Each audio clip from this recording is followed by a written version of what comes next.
Apa hukum melaksanakannya? Ada dua pendapat ulama tentang hukum berkurban. Kalangan Hanafiyah mengatakan bahawa berkurban itu hukumnya adalah wajib. Tapi ingat, wajib di kalangan fuqaha ahli fikih mazhab Hanafi tidak persis sama pengertiannya dengan wajib dalam istilah ahli fikih mazhab lain. Ini perlu digarisbawahi, karena dalam mazhab Hanafi tingkat perintah yang paling kuat dampak atau akibatnya bukan wajib tapi fardu. Jadi fardu itu lebih tinggi. Itu dalam mazhab Hanafi. Di bawah fardu baru wajib. Setelah wajib baru kemudian ada sunnah atau mandub. Bahkan ada lagi yang membagi mustahab dan lain-lain. Kemudian ada lagi makruh. Makruh mereka bagi lagi. Ada makruh tanzih, ada makruh tahrim. Kemudian baru haram. Jadi tingkatan hukum lebih banyak di kalangan Hanafiyah. Sedangkan dalam pandangan ulama usul lainnya, itu kalangan mazhab mutakallimin namanya, yang menjadi tokoh utamanya adalah Al-Imam Muhammad Ibn Idris Asy-Syafi'i, Imam Asy-Syafi'i. Hukum itu 5. Wajib, nadab atau sunnah, kemudian berikutnya adalah mubah, makruh, haram. 5 saja. Jadi kalau kita mau membanding-bandingkan, sebenarnya hukum wajib dalam mazhab Hanafi tidak terlalu berbeda sebenarnya dengan hukum yang ditetapkan oleh jumhur ulama selain Hanafiyah tentang kurban, yaitu sunnah muakkadah. Jadi hampir dekat-dekat sebenarnya. Jadi mayoritas ulama mengatakan bahawa berkurban itu hukumnya sunnah muakkadah atau sunat muakkad, kata kita. Tidak hanya sebatas dianjurkan, tetapi dianjurkan dengan apa? Penegasan, agar kita lebih mengutamakannya dan berusaha untuk menjalankannya. Nah, jumhur ulama mengatakan sunnah muakkadah, sedangkan dalam mazhab Hanafi mereka katakan wajib. Nah, kenapa dikatakan wajib? Karena dalil ulama yang mengatakan wajib, karena di dalam Al-Quranul Karim berkorban itu diperintahkan. Nah, diperintahkan. Perintah itu memfaedahkan menurut mereka kewajiban. Di mana ditemukan perintahnya? Di dalam surah Al-Kautsar, fasalli li rabbika wanhar, salatlah karena Rabbmu dan sembelihlah binatang ternak. Nah, perintah salat itu menurut mereka adalah melakukan salat Idul Adha.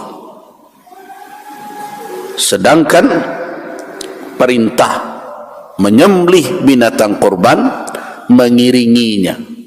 Dan di dalam pandangan fuqaha Hanafiyah bahwa salat hari raya Idul Adha itu juga wajib juga. Jadi hukumnya sama.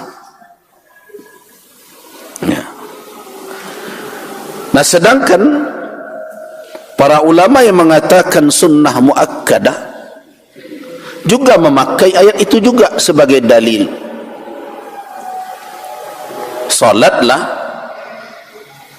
Salatnya kan sunnah muakkadah, dan tentu berikutnya perintah menyembelih binatang kurbannya juga sama, sunnah muakkadah juga. Nah, hukum sunnah muakkad ini dikuatkan lagi oleh hadis Nabi. Apa itu hadisnya? Hadis seseorang apabila hendak berkurban, kemudian masuk awal bulan Dzulhijjah, masuk awal bulan Dzulhijjah, apa yang patut atau dianjurkan untuk dilakukannya adalah menahan diri dari apa? Dari memotong kukunya. Kuku ini maksud bukan kuku sapi ya, kuku orang yang berkorban itu. Begitu juga rambutnya ya. Jadi menahan diri lebih dahulu sampai korbannya disembelih. Hadis itu bunyinya, idza dakhala, apabila masuk atau apabila tiba awal dari bulan Dzulhijjah, wa arada, jadi kalimatnya adalah wa arada ahadukum ayyudhhiya. Nah, dan salah seorang kamu berkeinginan untuk berkorban. Jadi Nabi katakan berkeinginan. Nah, kalau wajib tentu tidak digantungkan dengan keinginan. Kalau wajib tidak pakai gantungan dengan keinginan. Kalau sudah digantungkan dengan keinginan seseorang, berarti ibadah itu tidak sampai kepada tingkat kewajiban. Kan tidak ada kan solat maghrib lah bagi siapa yang ingin, tidak ada. Jadi kalau kata Nabi arada, berkeinginan, itu menunjukkan bahawa ibadah tersebut tidak sampai ke tingkat kewajiban. Nah, dari dalil-dalil yang ada, maka pendapat yang mengatakan bahawa hukum berkorban itu adalah sunnah muakkad atau sunnah muakkadah itu lebih kuat. Jadi tidak sampai ke tingkat kewajiban. Terus bagaimana dengan hadis yang berbentuk ancaman? Man kana lahu sa'ah, siapa yang punya kelapangan. Ada hadis yang berbunyi man kana lahu sa'ah, siapa yang punya kelapangan, wa lam yudhhi, namun dia tidak berkorban, fala yaqrubanna musallana, jangan dekati musalla kami. Gitu. Ancaman seperti itu bukan menunjukkan seseorang haram untuk melakukan salat, tetapi adalah peringatan bagi orang-orang yang memandang enteng ibadah kurban, padahal dia punya kemampuan. Dia tidak mau berkorban karena kebakhilan, karena enggan berbagi. Kata Nabi, jangan dekati tempat solat id kami. Dia bukan jangan solat, itu peringatan. Apa maksudnya? Tanda orang tidak ingin bersama untuk jojo kami lain, awak kan kemakan surang saja kira-kira. Jadi dalil yang seperti itu tidak memfaedahkan bahwa meninggalkan korban karena sebab-sebab tertentu bukan karena bakhil, bukan karena kikir, adalah suatu perbuatan yang tercela.